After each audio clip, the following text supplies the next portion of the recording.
नागपुर में आपली बस कर्मचारियों के आंदोलन का सकारात्मक समाधान निकल आया है।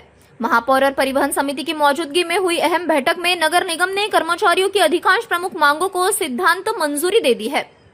बैठक में बकाया वेतन जल्द जारी करने, हाउस रेंट अलाउंस यानी HRA लागू करने, महीने में 26 दिन की ड्यूटी नीति अपनाने, दुर्घटना बीमा सुविधा देने और तय समय से अधिक काम पर 2 गुना भुगतान कराने का आश्वासन दिया गया।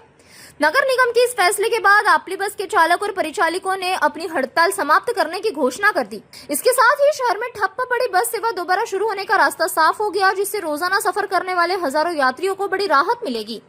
नागपूर महानगरपालिका जे परिवहन म्हणजे आपली बस चालवते, आपल्या शहरामध्ये जी बस सेवा देते, त्या अनुषंगाने एक बैठक माननीय भारतीय मजदूर संघाचे पदाधिकारी नागेशजी सहारे, जट्टेलवारजी आणि प्रवीणजी दटके माननीय आमदार यांनी घेतली होती। या बसचे जे काही कर्मचारी आहे त्या सर्व कर्मचाऱ्यांच्या मागण्यांच्या संदर्भात ती बैठक होती।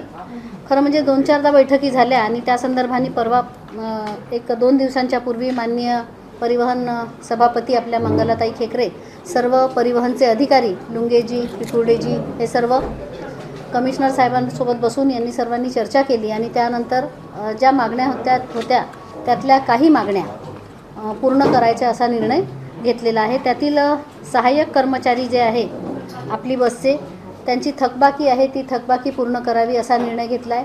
त्याचा थोडाफार भार महानगरपालिकेवर पडतोय, पण तरीसुद्धा आपले कर्मचारी या नात्याने तो निर्णय घेतलेला आहे।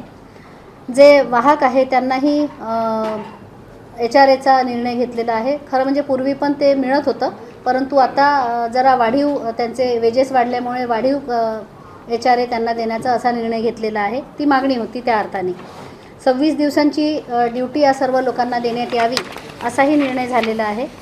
सर्व कर्मचाऱ्यांना गणवेश देणं तसंही खरं म्हणजे कंपल्सरी होतं, पण ती पूर्तता बरोबर होत नव्हती आणि या बैठकीमध्ये निर्णय असा घेण्यात आला की या कर्मचाऱ्यांना वर्षातून 2 म्हणजे सुरुवातीला 1 आणि मध्यंतरी 1 अशा प्रकारे 2 चांगले गणवेश देण्याचा हा निर्णय पूर्ण झाला आहे। विमा पॉलिसीचा देखील निर्णय, या सर्व कर्मचाऱ्यांचा विमा काढण्याच्या संदर्भाने सुद्धा निर्णय झालेला आहे।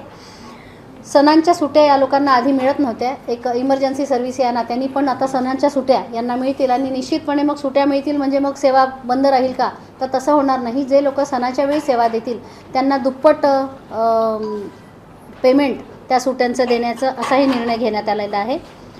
एक 240 दिवस ज्यांची ड्यूटी होईल त्या लोकांना 15 दिवस म्हणजे एक पेड लीव हा देखील विषय पूर्वी जो याच्यामध्ये नव्हता कर्मचाऱ्यांसाठी, तोही समाविष्ट करण्यात आलेला आहे।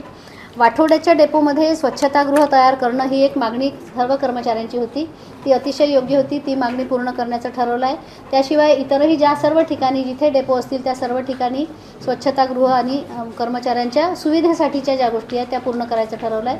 मोरभवनच्या तिथे एक मोठा खरं म्हणजे मोठा प्रोजेक्ट आपण करणार आहोत, पण त्यासाठी जो अवधी आहे त्या अवधीमध्ये गैरसोय होऊ नये या अर्थाने आपल्या सर्व कर्मचाऱ्यांसाठी प्रवासी शेड, प्लॅटफॉर्म, सुधारित बैठक व्यवस्था, पिण्याचं शुद्ध पाणी, सपाटीकरण या सर्व गोष्टी करण्याचा असाही निर्णय याच्यामध्ये झालेला आहे।